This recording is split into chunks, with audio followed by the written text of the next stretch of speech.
You do not have to be an elected official to make positive change. Welcome to We Are San Francisco. Today we're chatting with Mary Jung, former chair of the San Francisco Democratic Party and a key political power broker in our city. San Francisco, in its local edition, is very much like what's going on nationally. You've got two sides that are not talking to each other.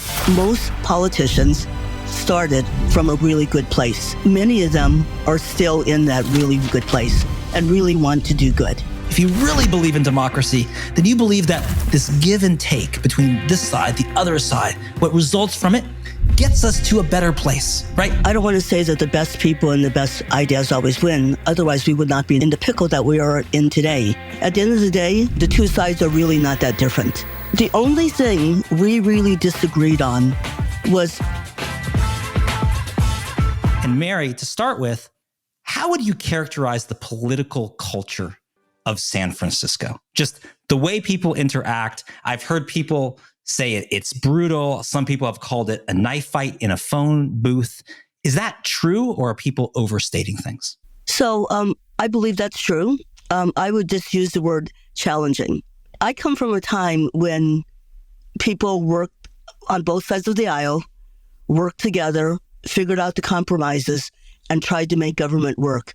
San Francisco, in its local edition, is very much like what's going on nationally, where you've got two sides that are not talking to each other to come to meaningful solutions. It's really unfortunate because at the end of the day, the two sides are really not that different. I always thought that we were differentiated from very, very small details. Well, and how did we get to this point? Because you look at a city that's 9 out of 10 people are registered Democrats. Really, you're looking at a divide that is more of a, if you're going to characterize it, sort of moderate centrist, and then more of a, further left faction, which kind of in the city calls itself progressive, but that's sort of a difficult label because people that are moderate centrist in San Francisco might be considered progressive nationally. And with all of these folks that largely agree in a city that is largely dominated by one party, how did we get to this point? Why are we here now? So, again, I'm going to point to what's been going on nationally for probably the last 30 to 40 years. I remember working on the Clinton-Gore campaign back in 96. I was the executive director of the San Francisco campaign. And back then, we could start to see the divide. Maybe 10 years before, it was a lot more collegial. You heard about people going out together after meetings and going out for a drink and just trying to figure out how best to work together. It was more collegial. And nowadays, that just doesn't happen. It's just very small.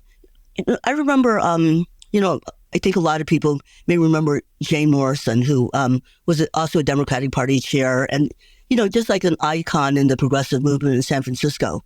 And pretty early on in my career in the Democratic County Century Committee, I couldn't understand what the difference was. And I had a long conversation with her about issues. And I just went through all the different issues that progressives and moderates talked about.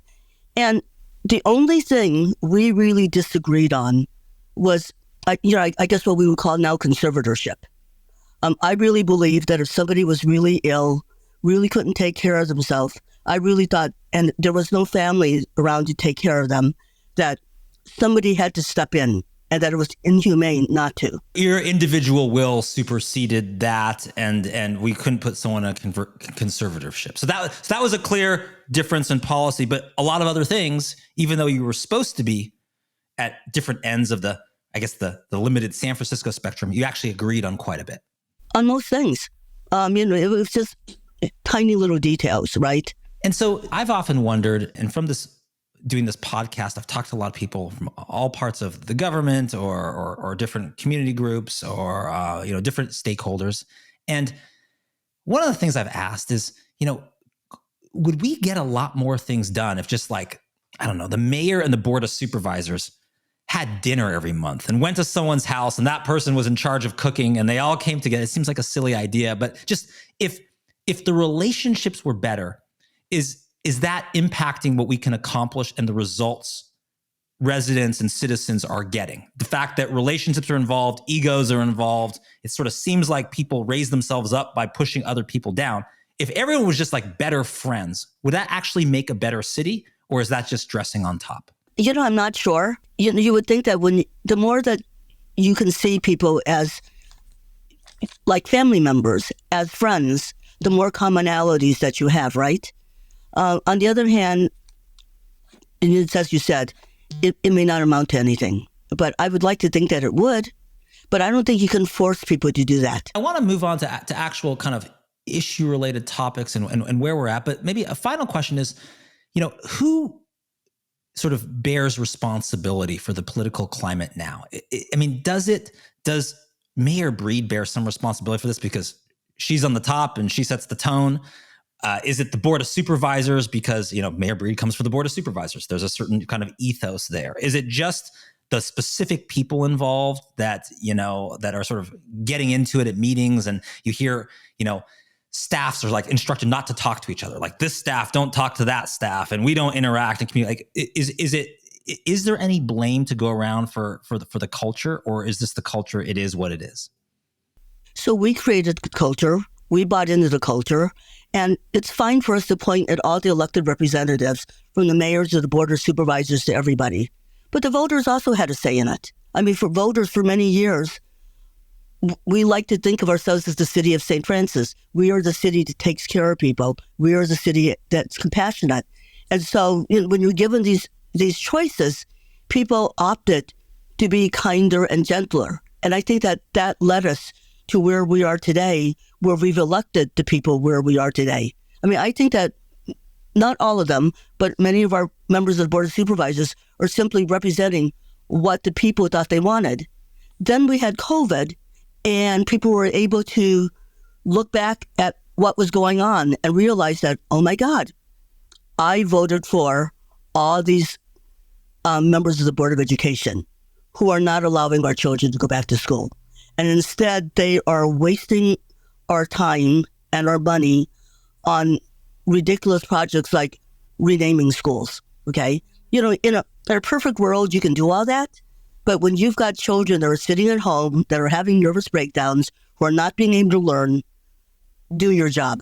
And so I think that what happened in the recall campaigns with the school board, with the district election, people realized that, our votes really do matter.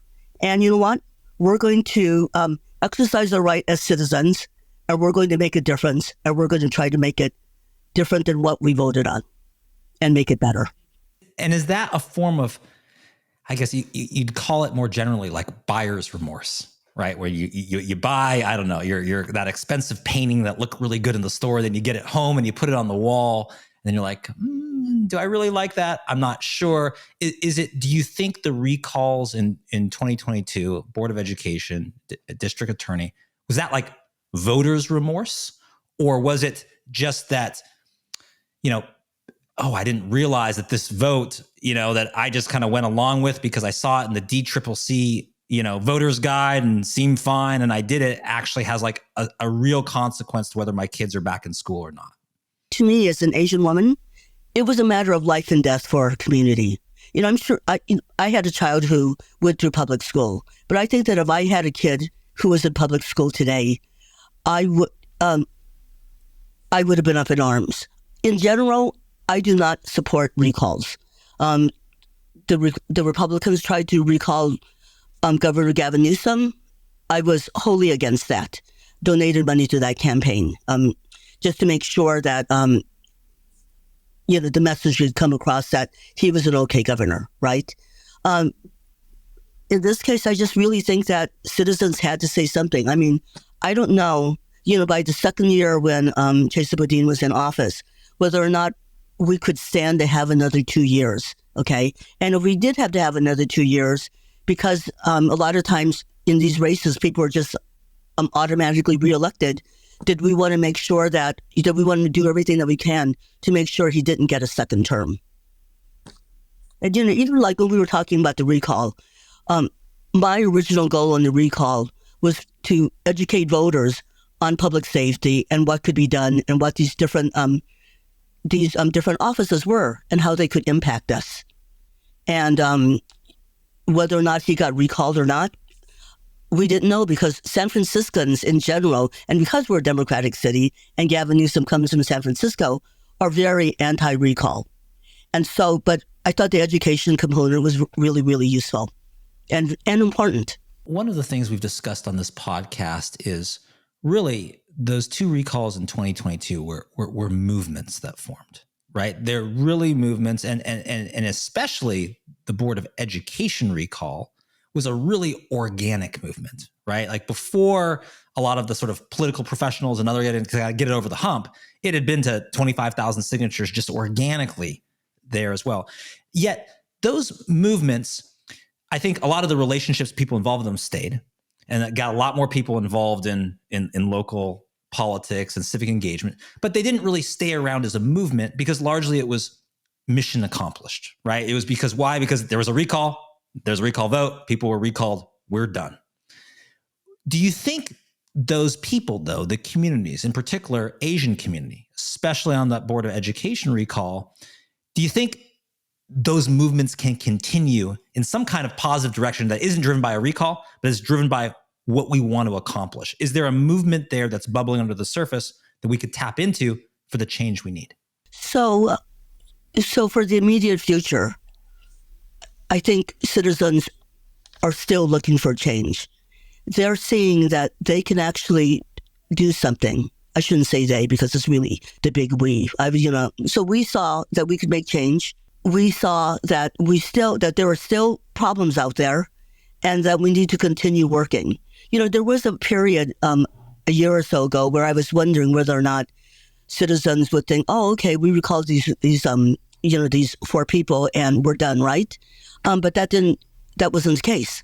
Citizens still wanted to see change and started voting for supervisors who reflected their views on public safety and education. Joel Engardio worked very, very hard on the school board recall, and also in the district attorney's office. Matt Dorsey helped on the recall of the district attorney. And so, I do believe that going forward, citizens are still awake and want to see change. And how important is it's called the DCCC, but essentially the Democratic Party of San Francisco. There's new elections in March coming up, and really it's a battle for who controls that with that kind of the central party, because that party, would you say, produces a voter guide, and what's in that voter guide influences how a lot of people will vote. So not a lot of people focus on it. There's a slate of candidates that, whether it's a more sort of centrist, moderate slate or a more like far left, it's kind of characterized as progressive slate. How important is that vote coming up in March? And do people need to pay more attention to it when a lot of people, don't really traditionally? People need to vote down ballot. The DCCC race is on the bottom of the ballot, and it's going to be a really long ballot, okay? And so I'm encouraging people, I'm encouraging candidates to make sure that their friends understand that they have to vote for all 10 or 14 candidates. They can't just vote for their best friend, or their relative and call it a day, right? So you don't absolutely have to have the Democratic County Central Committee endorsement to win, but it helps. And especially on down ballot races where people really are not paying attention. I mean, in the past, I think in every school board race but was one candidate, if you received a DCCC endorsement, you won, other than one time, okay? Which is pretty significant. And it wasn't the teachers union, it wasn't the League of, irritated voters, or any of the, or Bernie Kratz. It was the Democratic County Central Committee slate card that was the most important and carried today. As a former head of the Democratic Party in San Francisco, what is your perspective now on where the party has sort of gone, sort of the official body, and there's been news about more infighting, like certain like Democratic clubs that traditionally, like if you met all the requirements, you'd just be a club. And now, there was some pushback on whether they should be allowed to create their own club. And what is your feeling just as being a former chairperson of it, of where the Democratic Party in San Francisco is now? I thought that was really unfortunate. That was the first time I had ever heard of the Democratic Party, since 1995, not chartering a club. Eventually they did the right thing, but it should have happened at that first vote. And, again, it just shows how people are ostracized from each other, and we shouldn't be. And it seems like one of the things that was traditionally something that everyone in a party, and maybe everyone in both parties, though people kind of try to do it strategically on this, would agree on, is that we've got to turn out the vote. We've got to get people engaged. One of the things that's healthy in a democracy is you need citizens who are involved and educated and participating. And it was okay. I don't know if this was a more quaint time, how people viewed it, but people would encourage people go out and vote, even get involved. Even if it's not for how I would vote or how I would do it, that's okay, because the health of our democracy is dependent on people getting involved. Where did that kind of feeling go? Because that used to be no one would even disagree with that, right? Everyone was for getting out the vote. But now it's almost no, only get out the vote if you agree with me. And if you don't agree with me on this other 5%, we hope you never show up and don't get involved. It feels like that when it was never like that before. So I don't agree with that. I mean, for me, I want everyone to go out to vote. And if you look back at the history of the Democratic County Central Committee, for years, our main goal was to educate voters and get them out to vote. And there was a period, I think it was in 1980s, where a lawsuit was filed by certain Central Committee members where they wanted the party to do endorsements. And it was at that point when we started to do endorsements that the rupture started within the party. There is this thing in the Democratic Party where, because it's so down ballot, that the more well-known your name is, the better chance you have of winning.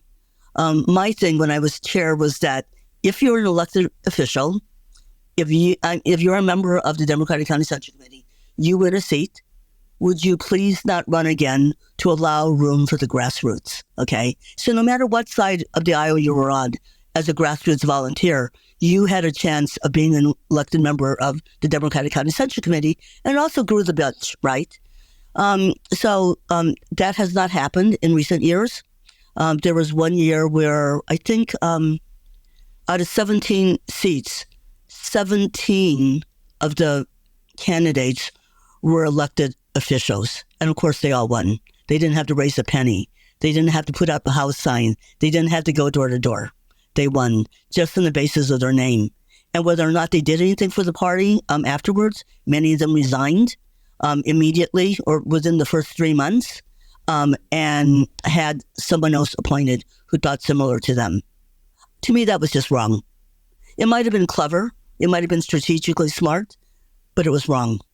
And I would like to think that the party will not continue that way. On the other hand, you've got to fight fire with fire. So if you want to save the city,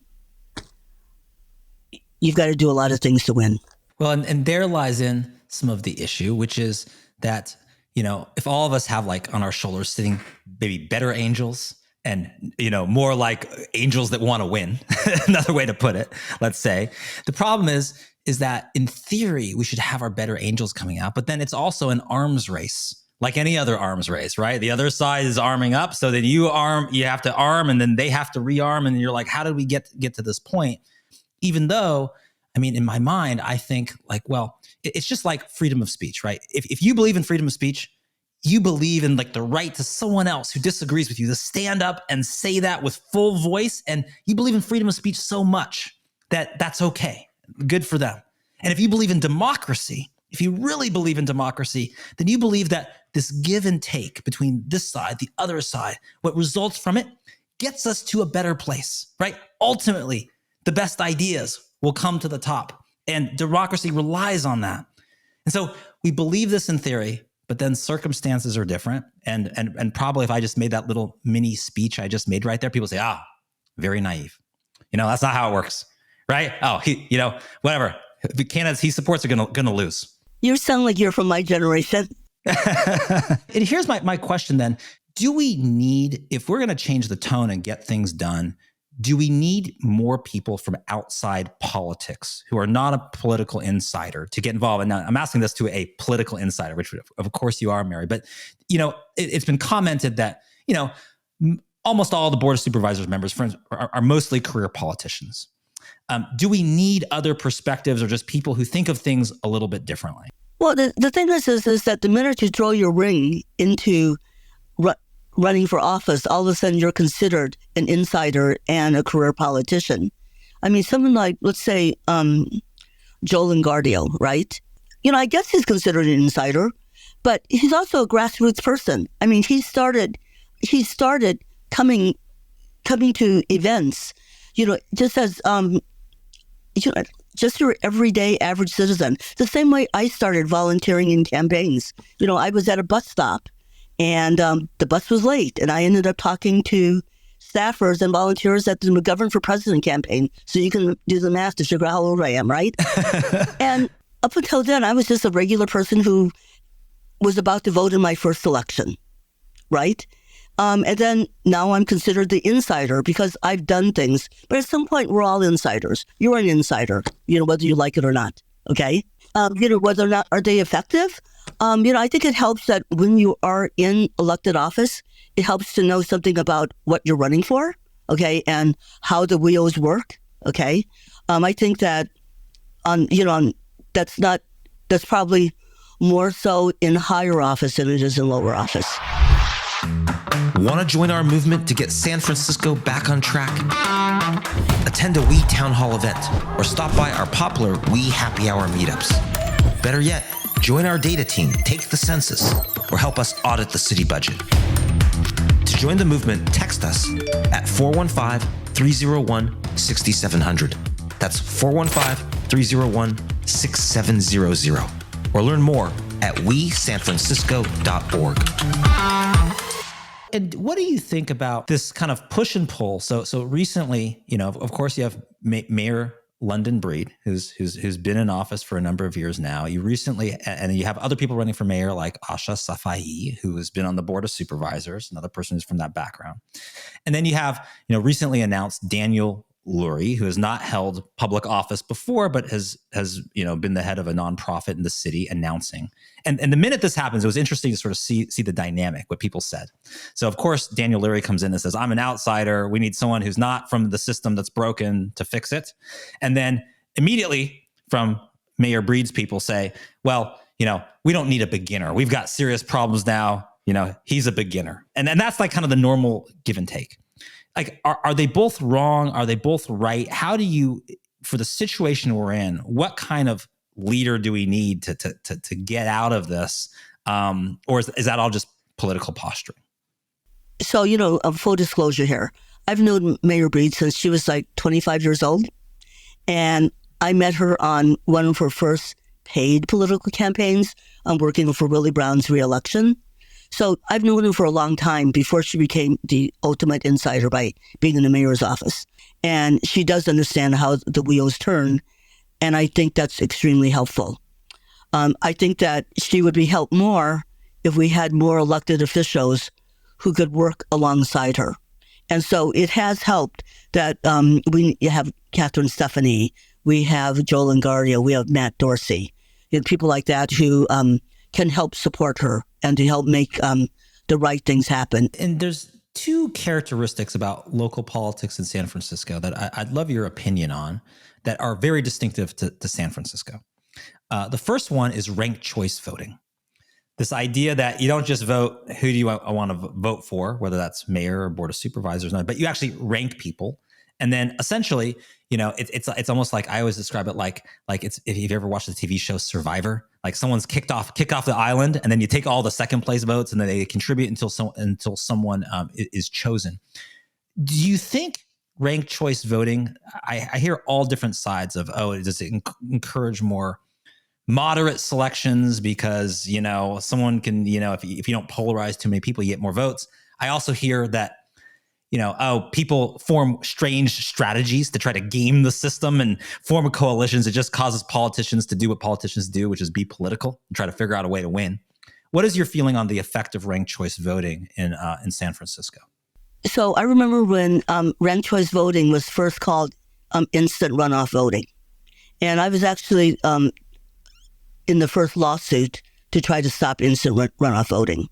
And partially because I really thought that it would dilute the power of immigrant communities. And as it turns out, we were right, unfortunately, that if you look at how the Board of Supervisors was beforehand, there were many more women, many more gays, many more people of color.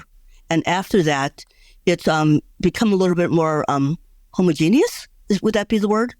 And so it started off as instant runoff voting. You were supposed to be able to get the results right away, right? And that whole thing about building coalitions and all that stuff, that was still out there. But then they changed it to ranked choice voting because there was no such thing as an instant runoff anymore.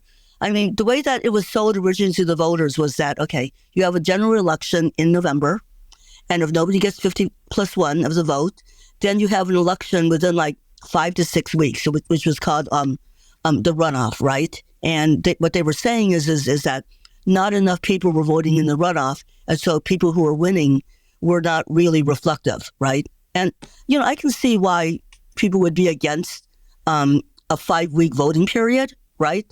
I mean, my solution at the time was that we should just change our San Francisco calendar to the national calendar, where our general election would be during the primary, and if no one got 50%, then you would have the runoff in November, kind of like what we do right now, right? But electors who heard that thought, that makes a lot of sense, but we're not going to do that. So, okay. So now we have what we have today. Well, and why would it diminish representation from different minority groups or niche groups? Why would ranked choice voting encourage that? So I'm not sure why, but that has been the result. Go back and look at the result. Same thing with district elections. I mean, I know that people really, I understand the whole thing about district representation, but we had a much more diverse board when we had citywide elections. Sure. Well, and do you think that as what people point to that as a struggle between, we generally have more moderate centrist mayors that have to represent the whole city. And then we have more extreme board members that don't have to represent the whole city. Do you think that creates this type of gridlock and animosity that we've seen? Or is that actually checks and balances in action? And it's just that, what politics is the art of the possible, and you got to consider the whole group, and you got to consider individual areas, and that's what it should be. Do you think that we create gridlock by kind of the nature of how we choose mayors versus the Board of Supervisors? So all of what you said is true, okay? But I don't think that that's gridlock, okay? I mean, when you're saying that drug dealers who've been arrested several times, okay, caught on film, are put through a revolving door, that's not gridlock. That's just perpetuating a terrible situation. Sure, I agree with you on that directly, especially on that issue. I just wonder, in some ways, people describe politics, what they'll describe as a flaw, sometimes could be viewed as a feature. From the tech world, they call it, is this a feature or is it a bug? And the fact that, people will say the flaw is that we can't agree, we can't get things done. The chief executive of the city is too weak. We need to give more power. Usually that's when, you have the chief executive, maybe the policies you want in there. You're like, I want to get more of those through. And then other people will say, well, no, the reason we have different branches of government is specifically for this reason. Is like, there is no king of San Francisco. There's no emperor of San Francisco. You've got to, if you want to get your policies through, you've got to lead. And so that's just the question of where you fall on that. I personally feel it ebbs and flows. There are moments, right, where there's, you have certain mayors like Willie Brown was kind of famous for this, where more things get centralized. And you have other things where more power kind of ebbs the other way. But I just wonder, I was just curious if you find that's, some people are calling for systemic change in, the charter of San Francisco. And others people say, no, we don't need that. We just need to get aligned on issues where we need results. And that's all we need. We don't need systemic change. And I just was curious where you fell on that. Yeah. So in general, I don't believe that you change an entire policy, just because something happened and you didn't like that vote, okay? But, I do want people to remember that San Franciscans did put in charter reform in the 90s at the time when Willie Brown was elected, okay? And their charter reform was to go to a strong mayor government, okay? And I think when people voted for that and we got Willie Brown as the next mayor, no one realized how strong a mayor could really be, okay? And then in the meantime, then we ended up with district elections, and there was a slow chipping away of the power in the mayor's office. How is it fair that, let's just say there's 7 planning commissions, okay? And the board gets to appoint 3 of them. Okay, that's fine. They just go through. The mayor gets to appoint 4, but hers have to be approved by the board. Well, basically, they have 7 appointments, right? Okay, how is that fair? And I don't think that and this is one of the problems, in government is that there are always so many ballot measures. They're put under good government, giving power to the people.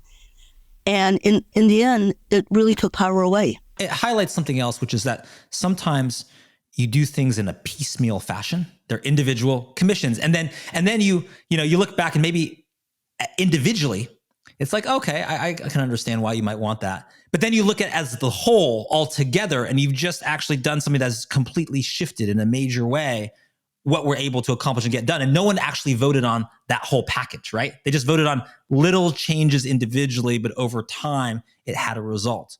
Second thing I want to ask you about is just the role of money in San Francisco politics, because another distinctive feature is that if you were going to contribute, and let's say you had unlimited funds to contribute, you could, I think for the California governor's race, contribute something like over $36,000 as an individual.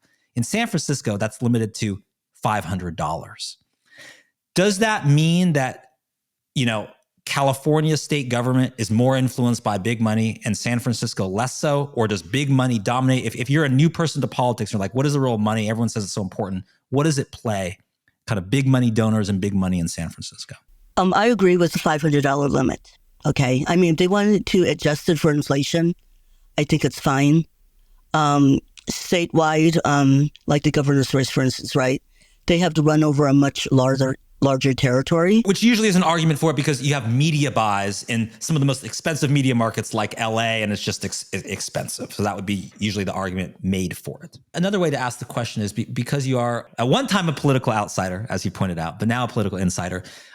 For those who are skeptical about the San Francisco system and who controls what and where the power is, maybe they've read stories in the newspaper about corruption. We've had a lot of them recently about corrupt officials. Just should they be skeptical about the role of money and big donors and sort of, people always wonder about this kind of like shadow power that's out there that does that? Or is that overblown and not an issue in the city? Do the best ideas and the best people ultimately win?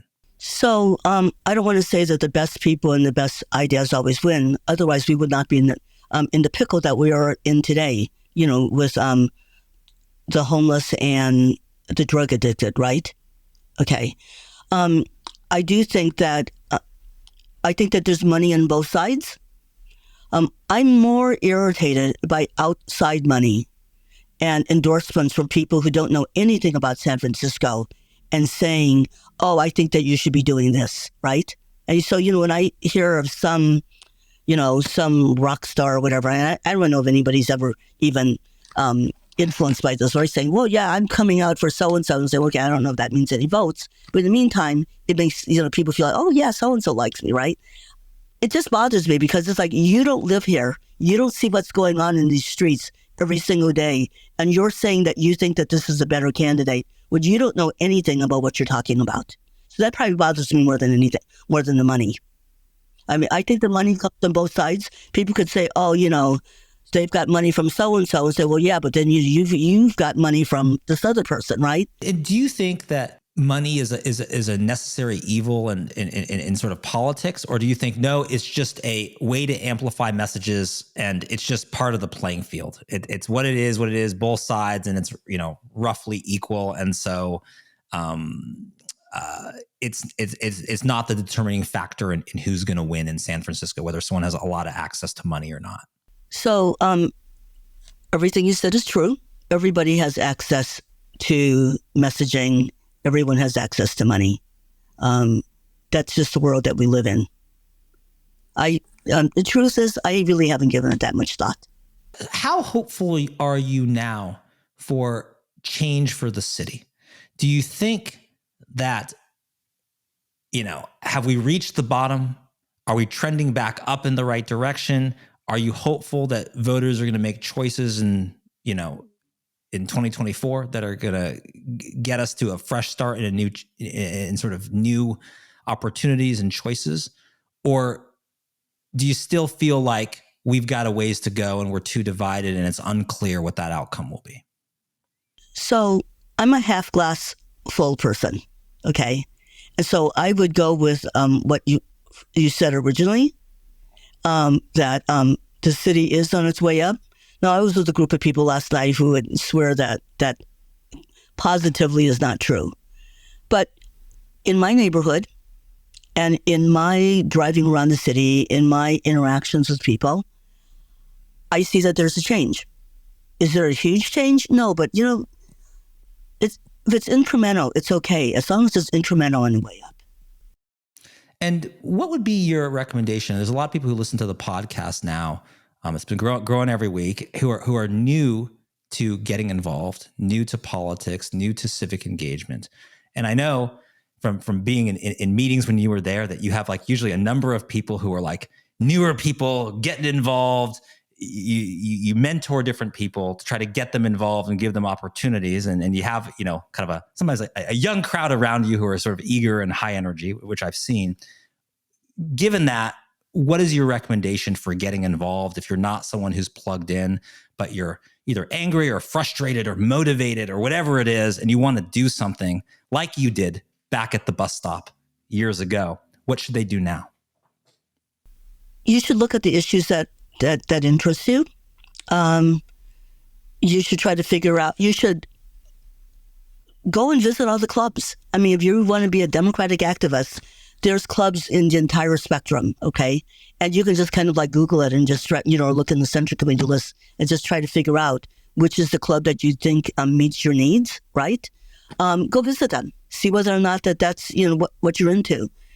And so keep your eyes open, look at both sides, figure out where it is that you are, but also be rational about it. I mean, it's, my son is 36 now, right? But when he was younger, he was much like me, okay? Just very, very progressive in his thinking. So in Ohio, I'm considered a progressive. In San Francisco, I'm not. My son and I would have these discussions, and he'd say, he'd have a point of view about graffiti, for instance, right? And then I would give my point of view, and it was thoughtful, right? And so I encourage that people have that type of exchange so that they have a better understanding. And what is your suggestion for someone who's outside of the system, who's thinking of maybe running for office for the first time? But it's daunting, right? When you're not part of it, it seems like either A, where do you even start?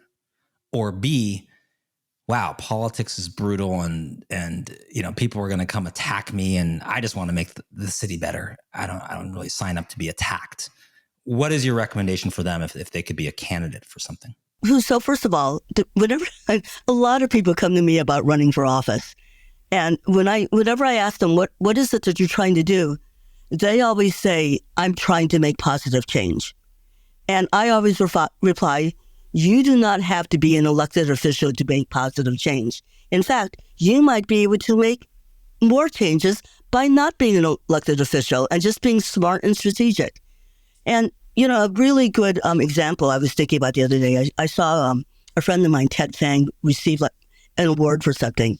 He's never run for office, but he started an organization called San Francisco Hep B Free, which is a liver disease that affects 1 out of 10 Asians. Okay, that's a huge number when you think about that worldwide. The World Health Organization believes that in our lifetime, in my generation, Hep B free is going to be eradicated. This is someone who did something that's profoundly meaningful, but did not run for public office, but was smart and understood how to work strategically within the system to get something done that affects millions of people worldwide.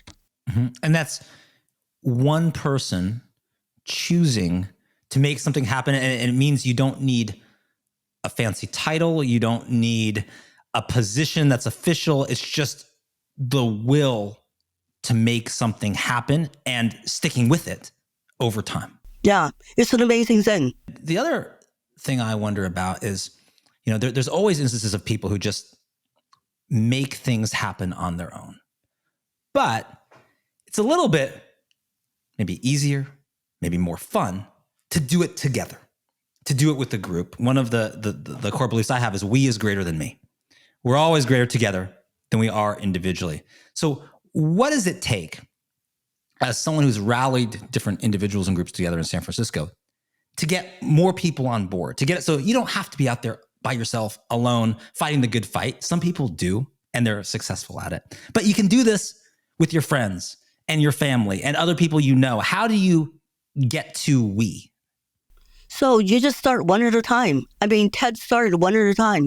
I mean, I remember when he called me and we barely knew each other, but I had heard about this organization he was starting and he needed to help with funding.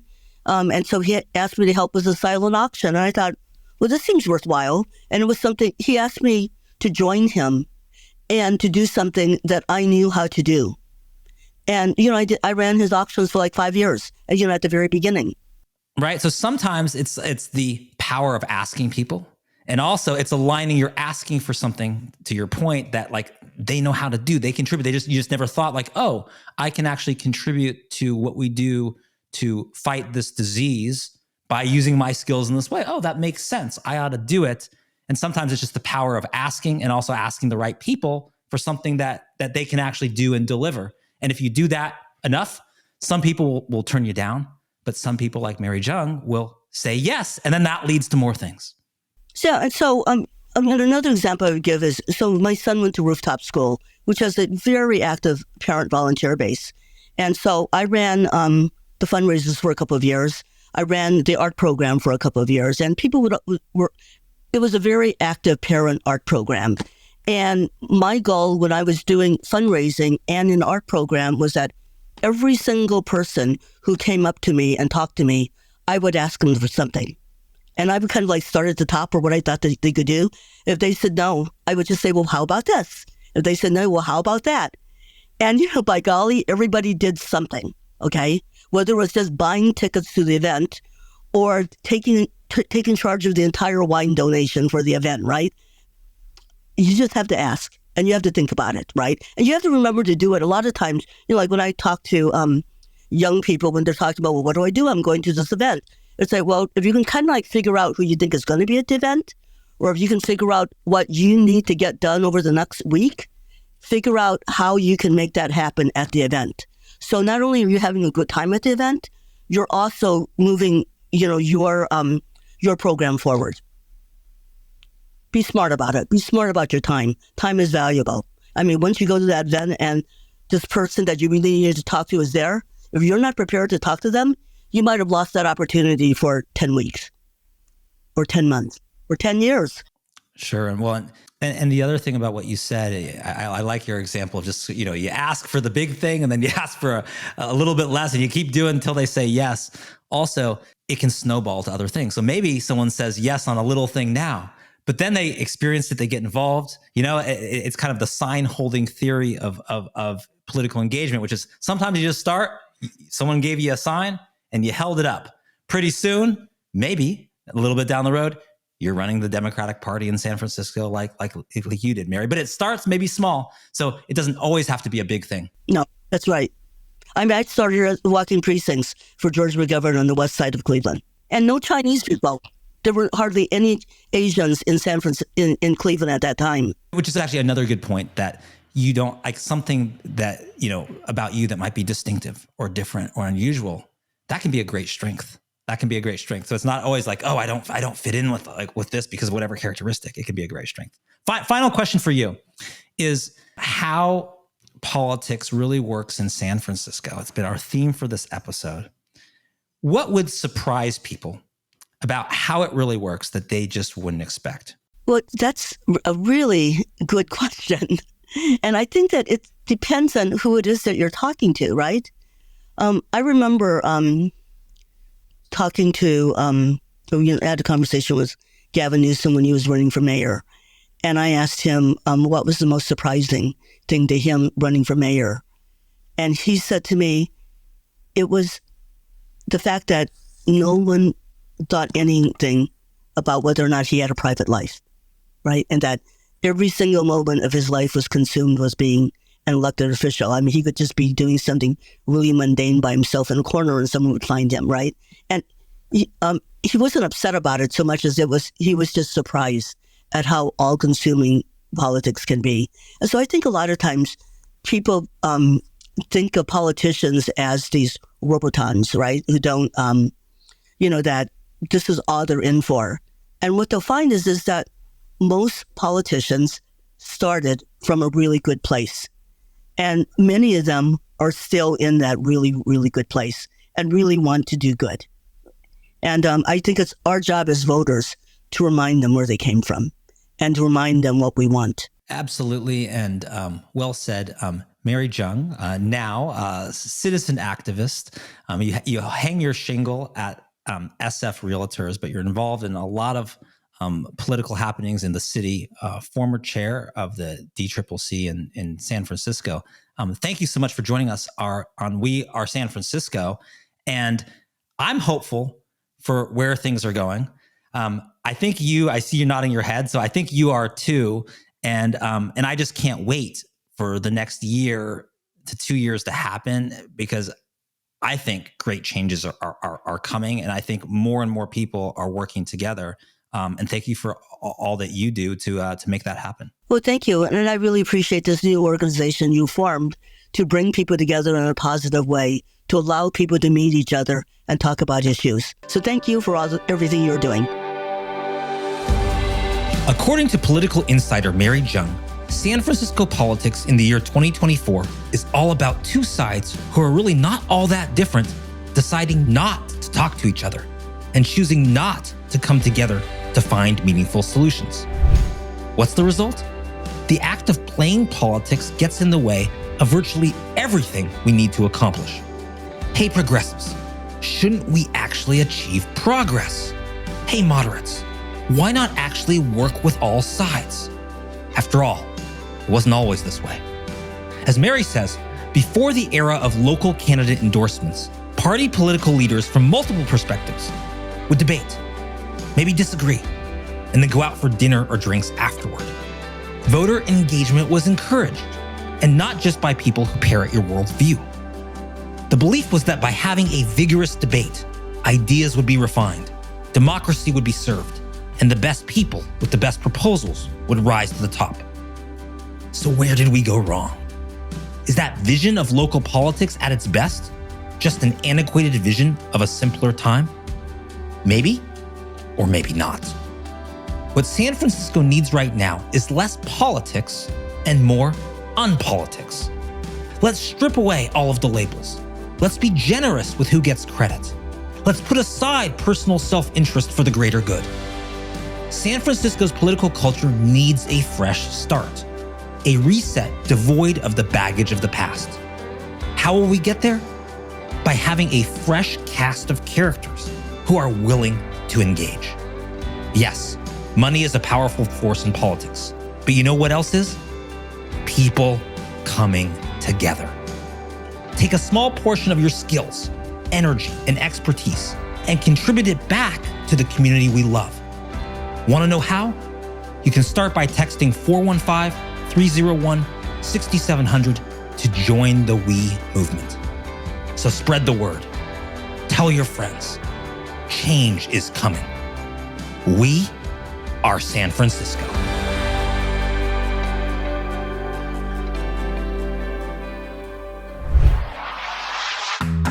Hey, it's Ben Kaplan here. Want to join our movement to get San Francisco back on track? Attend a We Town Hall event or stop by our popular We Happy Hour meetups. Better yet, join our data team, take the census, or help us audit the city budget. To join the movement, text us at 415-301-6700. That's 415-301-6700. Or learn more at wesanfrancisco.org. This was brought to you by Top Thought Leader. Find out more at topthoughtleader.com.